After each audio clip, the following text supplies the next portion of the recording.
Hello again, everyone. So today I'm going to take you guys through the MPC's TubeSynth plugin. Not long ago, I did a demonstration of the Odyssey. These two are very similar to one another, but the interesting thing about TubeSynth are, again, typical me, the modulation capabilities and the customization therein. But enough talking, let's go ahead and get into it. All right, guys, so let's go ahead and get started. I'm going to add a new track. Let's see, plugin track. Already at TubeSynth by default, but I don't want a preset. I just want to go to an initial patch. And just like with all the other plugins, if you tap this icon, now we can enter our customization windows. So from what I'm gathering, the TubeSynth is basically an emulation of your typical analog synthesizer. And not unlike an analog synthesizer, you have this wonderful modulation matrix, which we'll cover here in a moment. So, well, let's start with our sounds here. There we are. So let's start with our sounds here.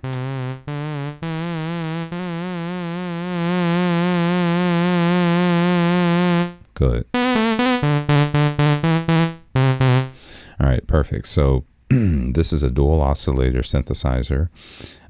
If we go over to the mixer here, we can increase and decrease the volume of each oscillator respectively. Oscillator 2, oscillator number 1. Right now they appear to be set to the same waveform. Oh, and another thing, we have a sub oscillator down here as well. Again, we'll go into that here in a moment. All right, so let's go back to the first page here. So oscillator number 1, we can, so let's just go through the basics. So we can, actually I'm going to isolate these. All right, so I'm going to decrease the volume of oscillator number 2, so we can just listen to one at a time. All right, so we can change the octave of our synthesizer and we can fine tune it. So octave here.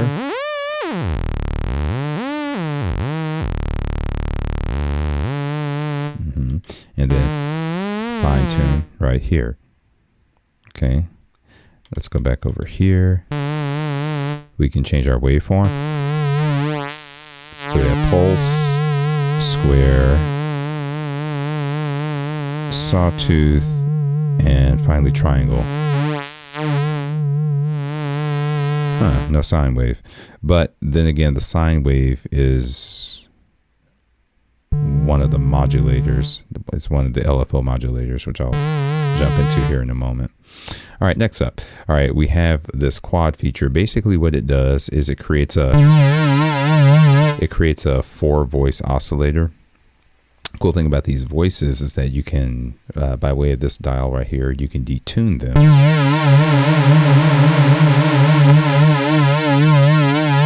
Just for added texture. Let's see here. The filter envelope shape, we'll come back to that one because that's directly tethered to one of the envelope generators. There are a couple of attack, decay, sustain, release envelopes here that we will cover momentarily. And let's see here. All right, now let's go over to oscillator number 2. Oscillator number 2 is actually kind of interesting for a couple of reasons. Well, let's just talk about the typical attributes. Again, you can change the octave, you can fine tune it, you can change the shape, just like anything else. Has the filter envelope, but it also has a sync function. Now, what was interesting about this is that in the comments, I do not want to butcher your handle. I'm terribly sorry.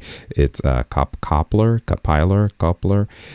He made a comment on my MPC3 Odyssey synth demo video, and what they mentioned was sync is not for tuning the oscillators together, but to hard sync. So in my previous video, I misspoke. I mentioned that by pressing the sync button, you can tune your oscillators in tandem with one another. That is sort of happening, but at the same time it's not happening it's not happening. Basically what it does is it locks your oscillators in phase with one another.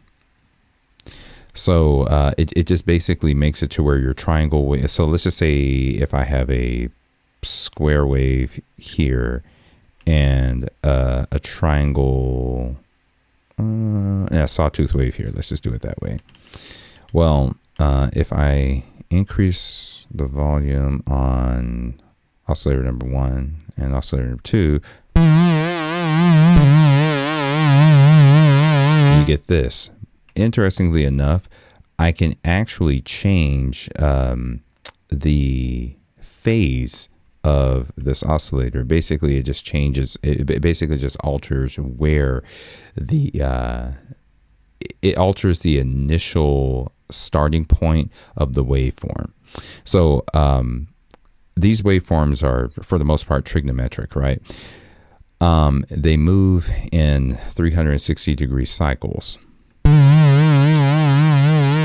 Right now, cyclically, they're moving in tandem with one another, but not. Let's see here. But if I tune oscillator number 2 up a couple of octaves, you get this.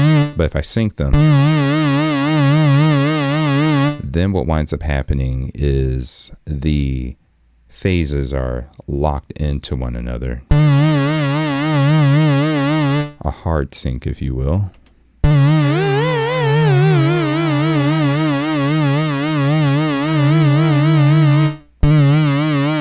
So,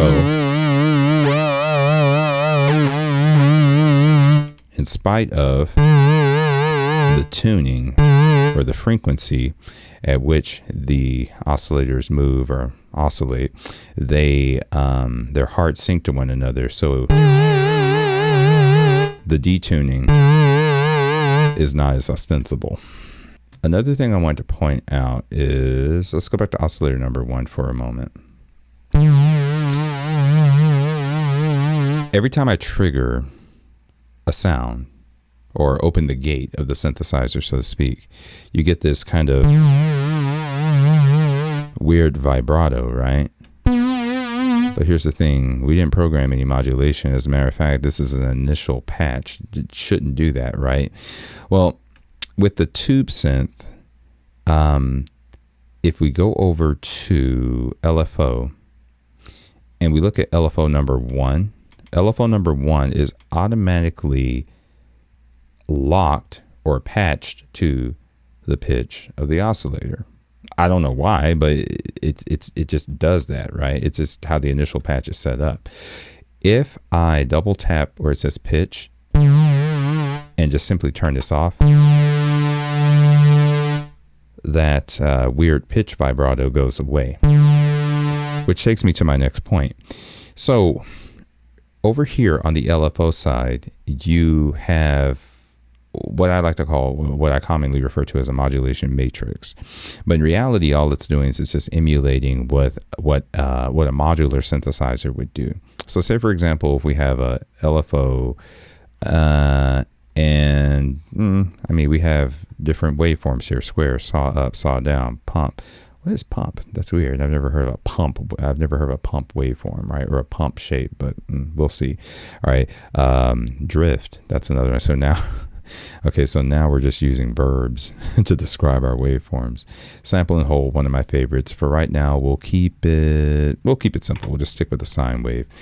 You can select the destination for your modulation. Previously, we had pitch. We use filter, level, pan. Let's just use level to make it noticeable, okay? If I increase the depth, what you're hearing is so basically what the sine wave is doing, and these waveforms move in 360-degree cycles. You're just hearing climbs and dips in the audibility of the oscillator, right? Basically, it's another word for level is VCA, or voltage control amplifier. Okay, Cool. And I'm sure that you guys get the point here. You can also change the level of your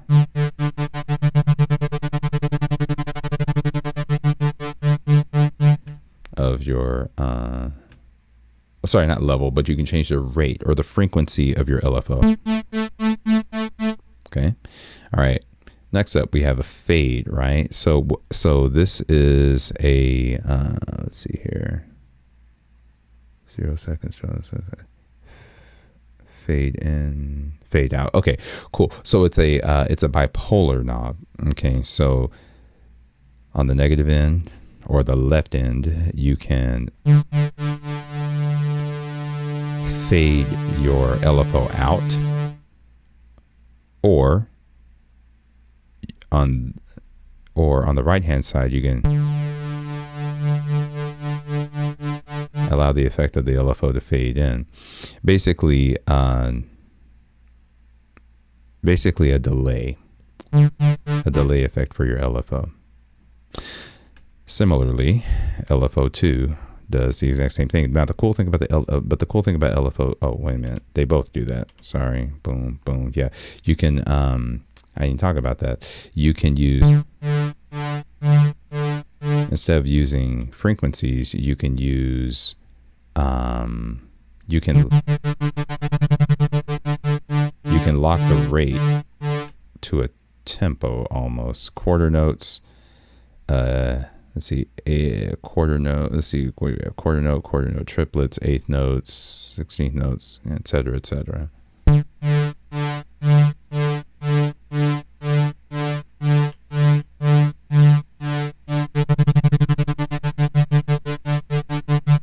Right.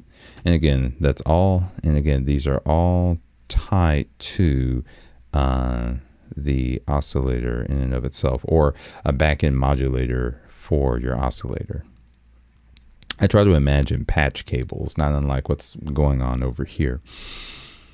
So let's see here. Okay, now, oscillator number 2. One thing that oscillator number 2 has that oscillator number 1 doesn't have is an equalizer. But this isn't your typical graphic / parametric equalizer. What it does is it hones in on a particular frequency, and you can either accentuate or attenuate said frequency. So let's talk about that one for a moment. Okay, so like say for example, if I have two waveforms that are saying, first of all, let's increase the amplitude of both. All right, so let's just say I have two of the same waveforms, 2 pulse waves. Oh, and another thing, let me turn off, not turn off, but get rid of the modulation there. And let's see here, and if I wanted to take oscillator number 2 and play it in a different octave.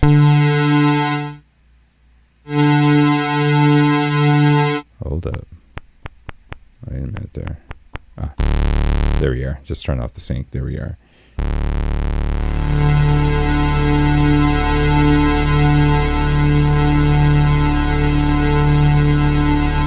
You get that. But what if the octaves are similar to one another?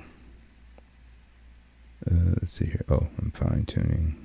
Switch back over here. All right. And let's just say we have, let's switch the waveform here.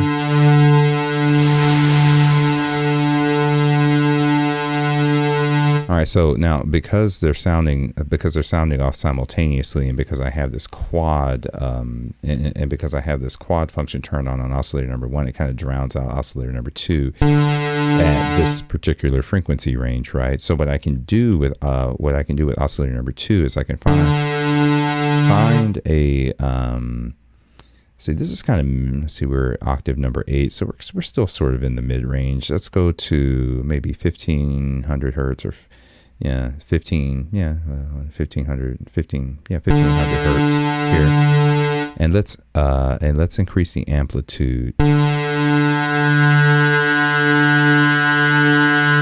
at that frequency range. So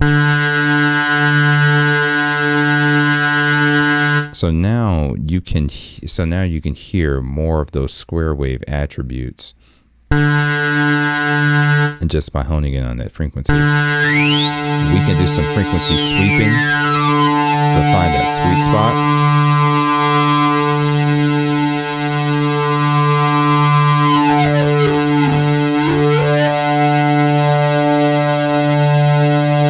Again, if you're into that kind of thing.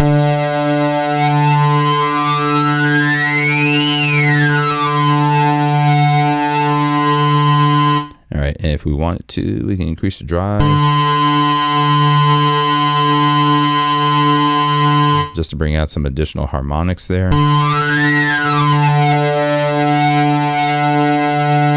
Just makes it to where the attributes of one oscillator don't drown out the other.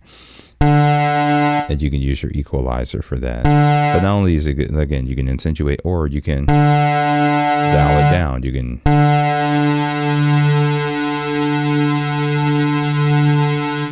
get rid of some of the gain.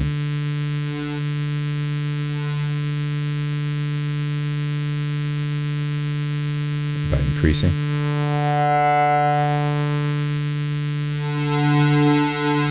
If you don't want it to get in the way. All right, perfect. All right.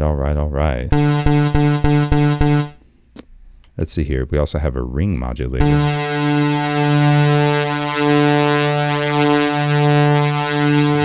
So we can bring in ring modulation as well. I think I might do a separate video on ring modulation. Not to be confused with FM modulation. So I think I'm going to save that. I think I'm going to save that topic for a separate video.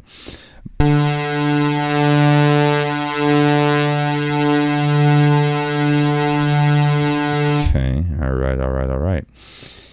Let's see. All right. Now, let's go over to, okay. And again, another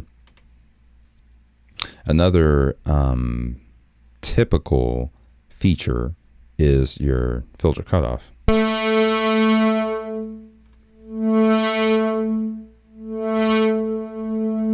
of course, you have your resonance.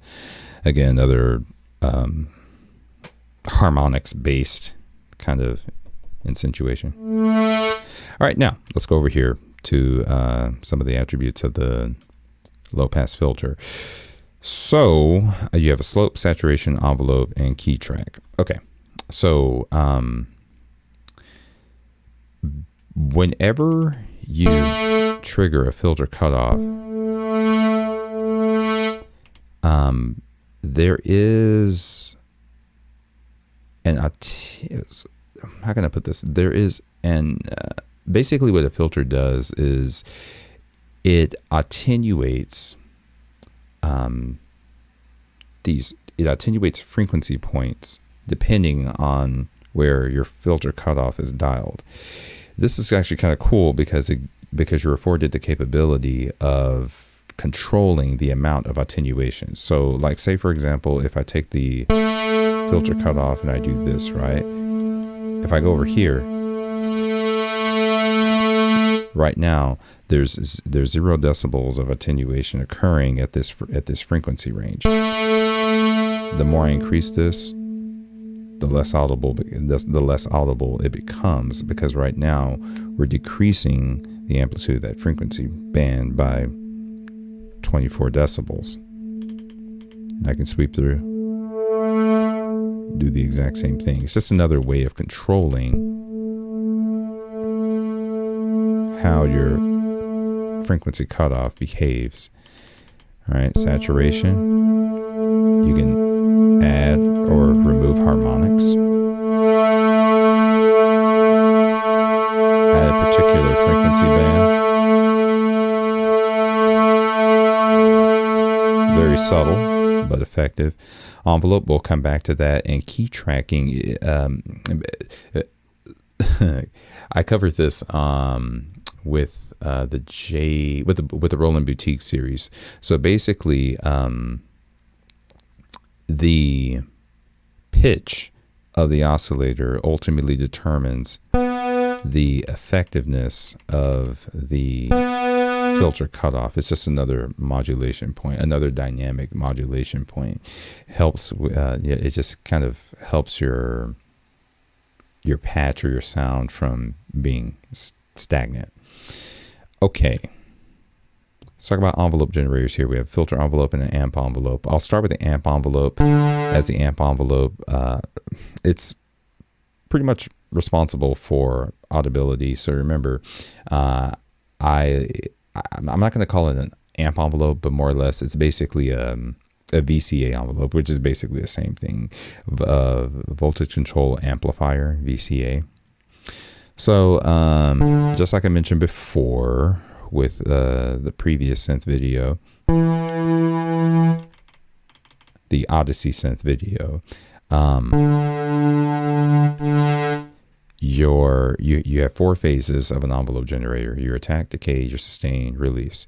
Right now, so the attack is responsible for determining how long it takes for the oscillator to reach its maximum amplitude. Decay tells us how long it takes for said amplitude to die out. Sustain, if we hold the key, that audibility will be held until we release. And then if we don't want the sound to just stop abruptly, we can increase the release, thus giving giving our patch a little bit of time to just kind of die out. So attack. Okay, so I'm going to dial the attack up. So we're going to give it about 1.2 seconds to reach its maximum amplitude. Let's dial down the sustain, dial down the release.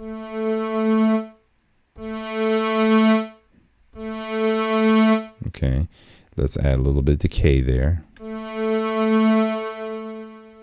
All right. Right now, I'm holding the pad down, so it just decays out. But if I add sustain,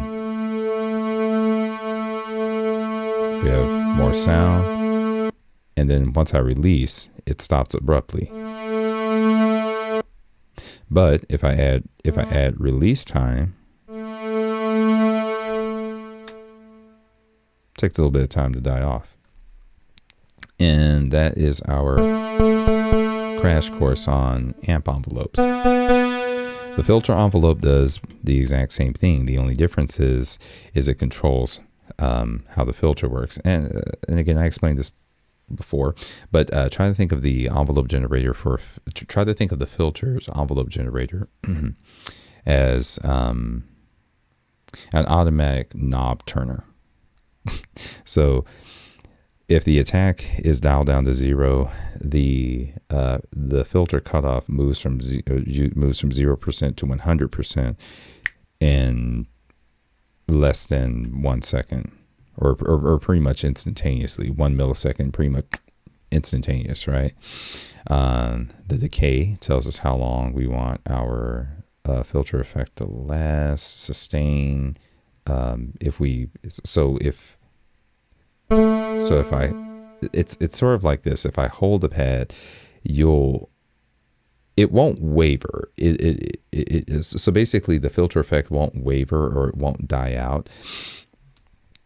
The release is ultimately responsible for how the filter cutoff dies out. So it's not to be confused with the amp envelope, because what we're hearing is a frequency sweep, not just full all out audibility, or should I say not full all out amplifier attenuation. So let's put it this way: if I dial the cutoff all the way down, and I go to my filter envelope. Oh, one other thing that I want to do is I want to make sure. One other thing that we want to do here is we want to make sure that our envelope attenuator here is dialed either to the right or to the left. And I said attenuator is actually an attenuverter because it's bipolar. By dialing the envelope attenuverter to the right, what's going to happen is that the envelope generator is going to behave as it ordinarily would. If I dial it to the left, what it does is it takes the envelope curve and it inverts it. So we have the privilege of hearing the opposite effect. So right now, I'm going to dial the envelope generator. I'm just going to dial the attenuverter up to 58%. All right, and let's see here. I'm going to dial my frequency cutoff all the way down. And let's go.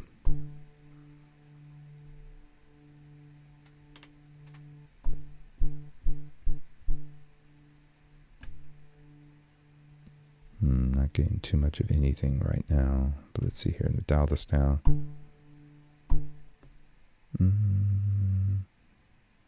See, what could it be? What could it be? Oh yeah, the slope.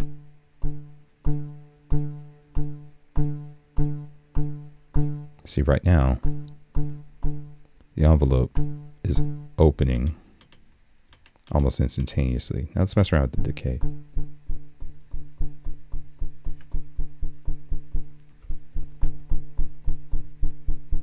Okay. Let's dial the attack up a bit.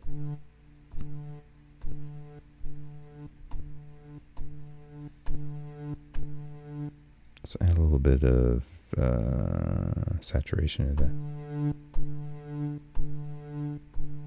So right now, the envelope is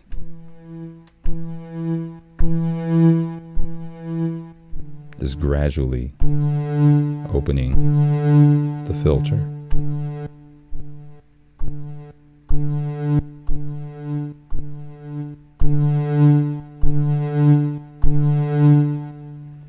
And that's pretty much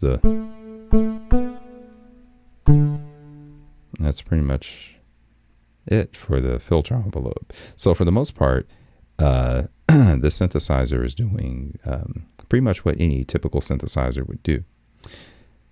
Now, let's see here.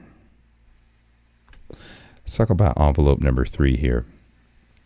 So envelope number 3 is fully customizable because it's not a filter envelope, it's not an amp envelope, but it can be whatever you want it to be. A pitch envelope, oscillator 2 pitch, LFO rate, LFO rate 2, quad detune, whatever the case, whatever you want it to be. As a matter of fact, I'm wondering if, hold on, let me turn off that filter modulation here. Actually, let me dial up the filter modulation.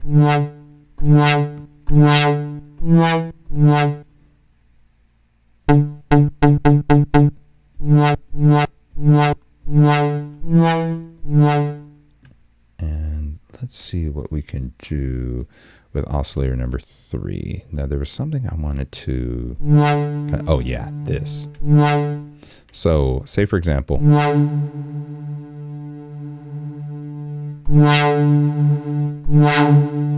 so I have this filter detune thing, right?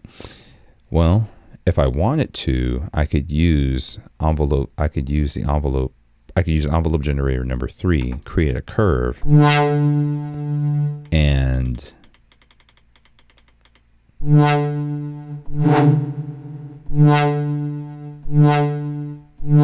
start time. Let's get the level. Let's go.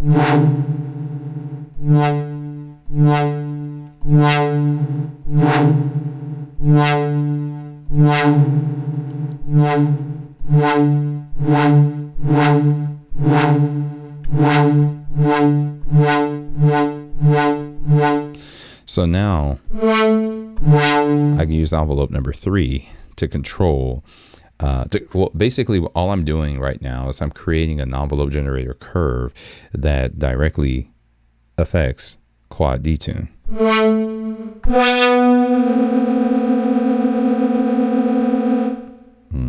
Right? Start level, start time, slope hold, slope release. And there's basically a graphic here that kind of sort of explains what's happening here. So I liken it to, so let's just go attribute by attribute. Start level. At what level do I, okay, so the initial attack level of the envelope generator. start time, I can delay the effect of the envelope curve in time intervals, milliseconds, and what have you. The slope hold is basically a kind of a sustain. Like, how long do I want the effect of the envelope to be sustained? And then slope release, typical.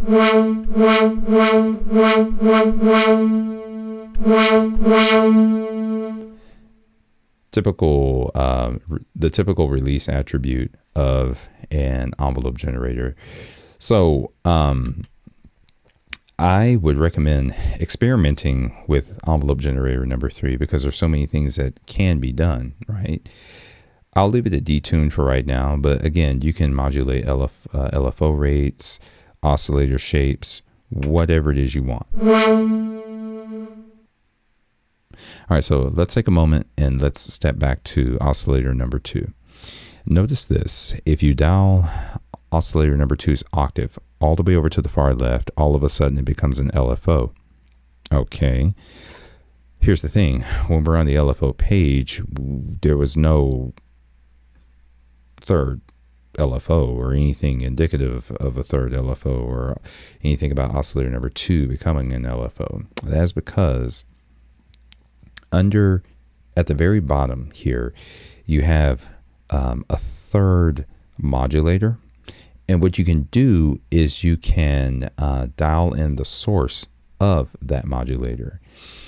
So say, for example, if I use oscillator number 2, well, bam, oscillator number 2, because it's set to LFO, or a low frequency oscillator, it becomes a third LFO in this equation. Now, here's the thing. Now that it's an LFO, I'm not 100% sure if I need it to be audible. Well, low frequency oscillators typically aren't audible anyway, so I'm going to dial down the level just to see if this changes anything. And now I'm going to up the depth. There it goes. If you listen carefully, you hear this vacillation in the pitch. That's being caused by oscillator number 2. If I change the waveform,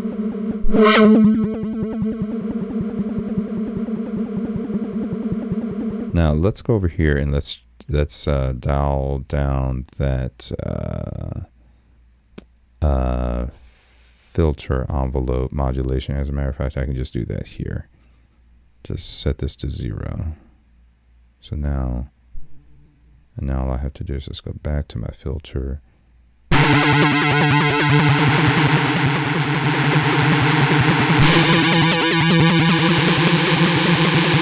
Let's change our LFO shape here, or oscillator 2 shape, and see what effect that has on the sound.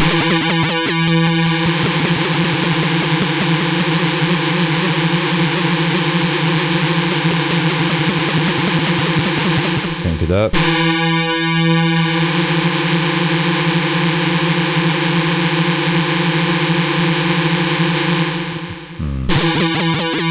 Let's unsync it.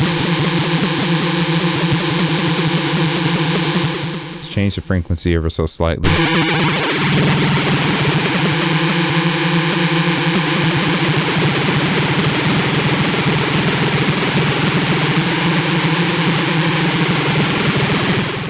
You get the point. But the cool thing is, it's like you have multiple destinations for this as well.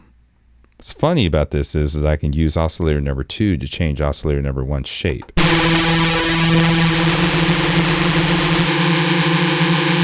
Or I can feed it back into itself.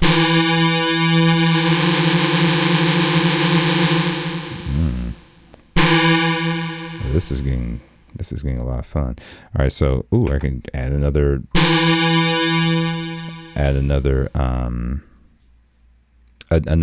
quad detune, another layer of quad detune, and Oh, now this is going to be pretty cool because remember how earlier I said how oscillator number 2 has a, how it has a, like a pull tech. No, I wouldn't even call it a pull tech. It's like a, how it has like a frequency attenuator. Well, I can use oscillator number 2 and feed it back into itself. As a matter of fact, hold on, I wouldn't even try that. What I'm going to do is I'm going to take the amp envelope. I'm going to use, well, actually, I wonder if I can, no, it doesn't let me use an LFO as a source. So I would have to kind of like customize an LFO here.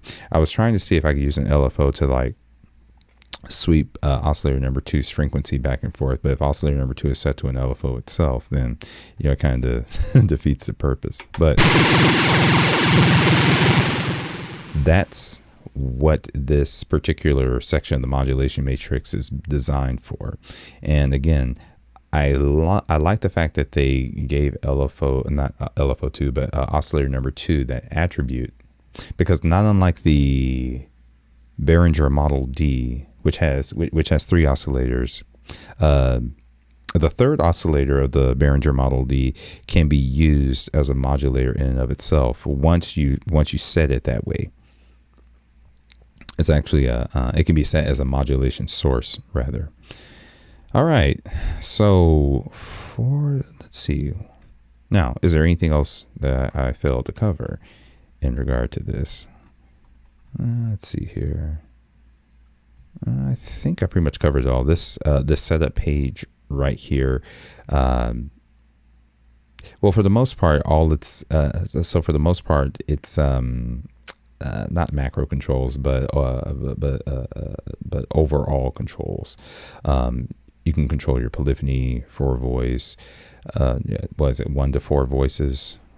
Look out over the trigger. Yeah, 1 to 4, and then you have your external controller attributes here. Nothing major. Just overall settings. So let's see here. We covered LFO 1, LFO number 2, modulation matrix, or the third component of the modulation matrix. We covered both envelopes, both primary envelopes and the third customizational envelope. We went over our mixer, the ring modulator. I'll probably do a separate video on that.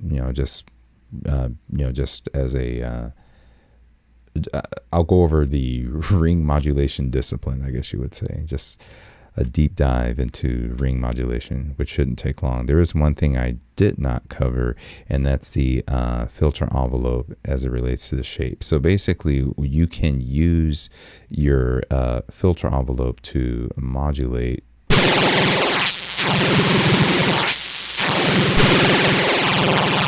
the shape of your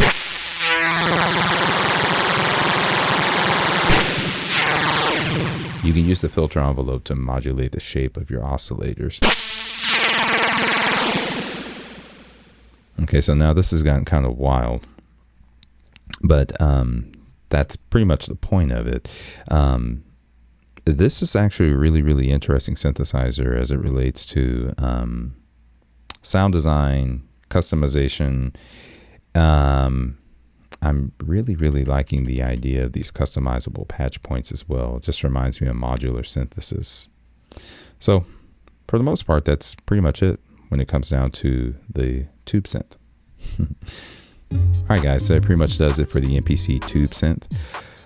For all my viewers who are in modular synthesis, you might get a kick out of the customization of this.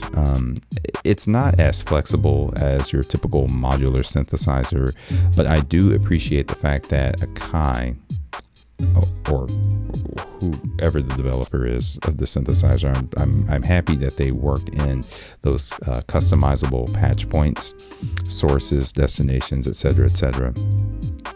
But anyway, if you guys have any questions pertaining to this or anything MPC or anything else music related, please feel free to leave questions in the comments and I'll make sure to get back with you.